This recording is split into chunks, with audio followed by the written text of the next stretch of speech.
Hello guys, welcome back to NFT Inspo. For today's video, we are going to show you how to use Affirm Debit Card. Now in this case, we have a way for you to start using your Affirm card today. So first thing you need to do here is you need to launch the Affirm app on your device, whether you're using it on iOS or Android. Now from there, locate and tap the card icon situated at the bottom of your screen. Now from there, review and agree to Affirm Terms of Service and e-sign disclosure and privacy policy. Now from there, verify the accuracy of your address and personal information and input your phone number.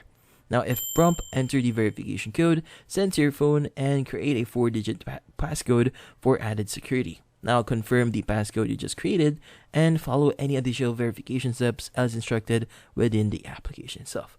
Now, once you've done all those steps, you have the capabilities on adding your virtual Affirm card to your digital wallet. You can also link your bank account to your Affirm card, plan your next purchase in the Affirm app, pay in full for eligible purchases, and split eligible purchases within 24 hours.